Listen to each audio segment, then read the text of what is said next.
Minhas caríssimas amigas, meus caríssimos amigos, como estão todos? Esperamos encontrar todos bem, com alegria e com muita disposição. Hoje nós vamos conversar, praticamente é uma sequência do que nós conversamos a última vez do Evangelho segundo o Espiritismo. Vamos falar sobre o capítulo 8, Bem-aventurados os puros de coração. E para começarmos, nós vamos sempre fazer a base do Evangelho do Mestre Jesus, onde há duas citações neste capítulo. Vamos pegar a citação menor para que a gente possa conversar e você pode ler esse capítulo 8 e fazer suas próprias análises. Primeiro ele vai dizer assim, de Mateus capítulo 5, versículo 8: Bem-aventurados os puros de coração, pois verão a Deus. Essa eu acho que é a mais enfática de todas. Então ele vai citar aqui que a pureza de coração é inseparável da simplicidade e da humildade. Ela exclui todo pensamento egoísta e orgulhoso. É por isso que Jesus faz uma análise e toma a infância como símbolo dessa pureza, como tinha tomado para a humildade. Essa comparação, vão dizer os espíritos, pode parecer injusta se considerássemos que o espírito de uma criança pode ser muito antigo e que traz ao renascer para a vida corporal as imperfeições das quais não se libertou nas existências anteriores.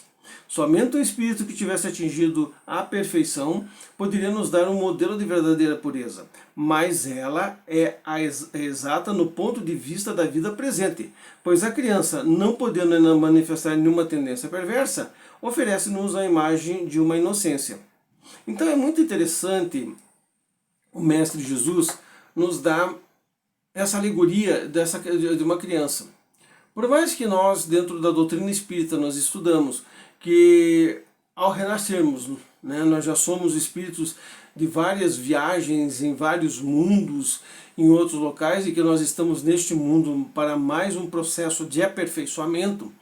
É óbvio que até nós atingirmos uma determinada idade, nós ainda não temos a condição plena de entendermos o que fomos na vida passada e mesmo não se manifesta na nossa vida algumas tendências. Mas Jesus aplica justamente esse período em que nós estamos ainda na interfase do ensinamento que vai nos vir, ou seja, naquela parte em que nós estamos alheios a muitas coisas, para entender que nós devemos ser esta fase, puros de coração, bons de coração. Quando você fala bons de coração no mundo, você vai ouvir, e possivelmente você já ouviu, muitos dizer, que não dá para ser bom de coração neste mundo, as pessoas passam por cima de você, as pessoas elas exploram você, mas isso aí é totalmente errado. É apenas uma questão de visão.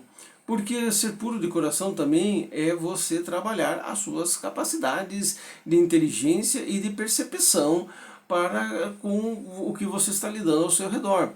Jesus também nos ensina uma parte muito interessante, onde ele fala das serpentes, Ele fala assim que a gente deve ser puro como uma criança, mas também a gente deve ser alerta como as serpentes, O que é alerta como as serpentes?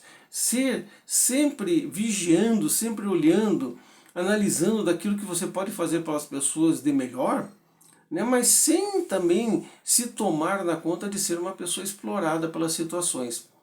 Ele vai dizer, o Evangelho também vai nos dizer que é preciso que nós entendamos que a atividade do princípio inteligente seja proporcional à nossa condição corporal, que não poderia existir uma atividade muito grande do espírito, ou seja, que a gente entenda que o princípio inteligente ser puro de coração, ela tem que ser proporcional à nossa condição corporal, à nossa fraqueza corporal.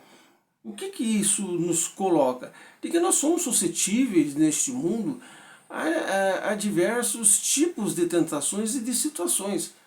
É só nós vermos as notícias que correm por aí, corrupção, falta de entendimento, posse demasiada das coisas e das pessoas, exploração das pessoas em qualquer sentido.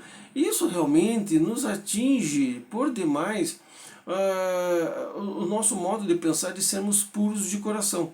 Mas se a gente fizer uma análise um pouco mais criteriosa do assunto, vamos entender que nós também temos que estar atentos a isso e estarmos prontos para ajudar do melhor modo possível. Porque enquanto tem pessoas que ainda fazem esse tipo de atividade prejudicando os outros seres humanos, são pessoas que ainda são fracas de coração, são pessoas que ainda não estão na pureza do coração e que mais do que serem detidas pelas leis atuais, elas merecem também a nossa compaixão por não entenderem o que estão fazendo. Nós não entendemos como é que a pessoa passou nesse mundo, nós não entendemos como é que ela viveu, nós não entendemos os caminhos que ela chegou a isso daí.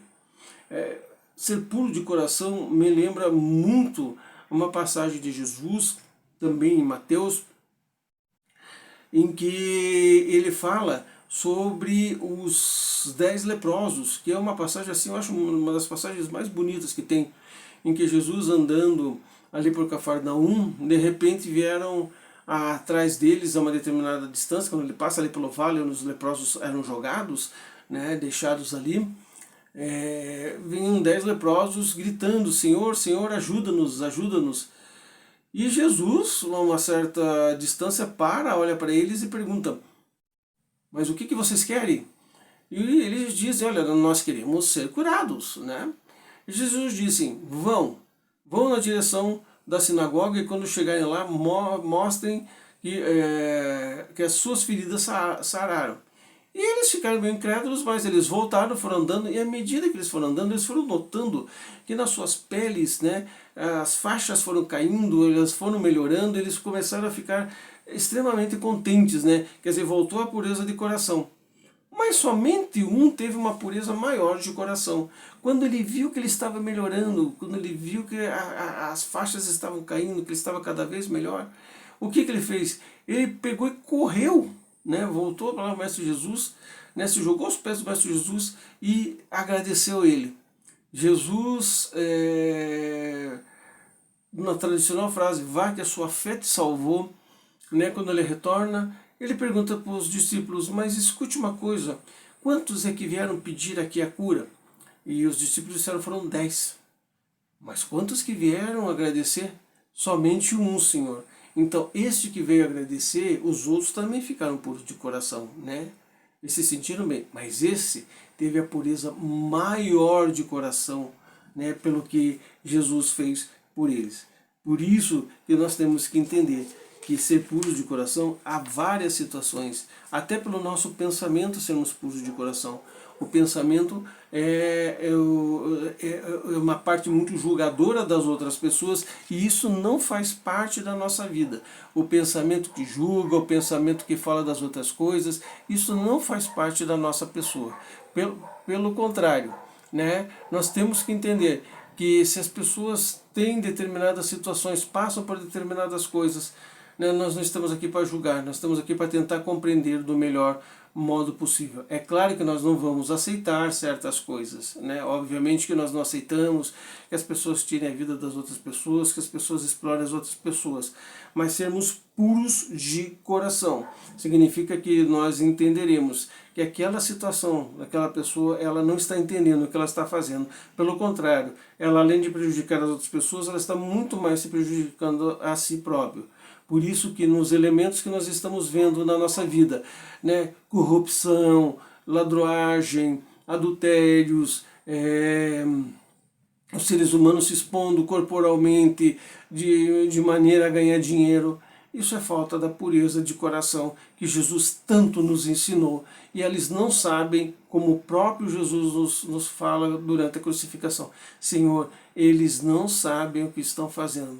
E cabe a nós não fazermos uma conversão dessas pessoas, mas do melhor modo possível, procurar ensiná-las a elas de que estão fazendo as coisas que não deveriam fazer e que elas têm que fazer a sua própria mudança para a sua evolução espiritual. Não somos melhores do que os outros, pelo contrário, nós também temos que fazer a nossa própria pureza de coração, porque quantas vezes nós pensamos por atos, quantas vezes nós pecamos por omissão e quantas vezes nós deixamos de fazer o bem na pureza do coração para nós mesmos.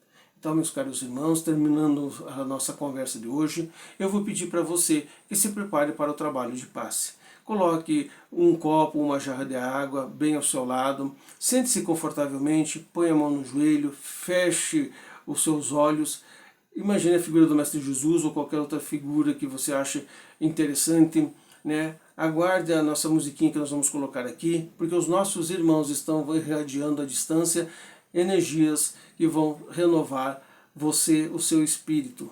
E após isso, né, você pega o seu copinho com água, tome o gole, porque os espíritos já colocaram o remédio necessário para que você possa se restabelecer. E continue sendo sempre puro de coração, procurando se ajudar e ajudar as outras pessoas. Paz e prosperidade para você. Até uma próxima oportunidade. E Jesus nos abençoe sempre.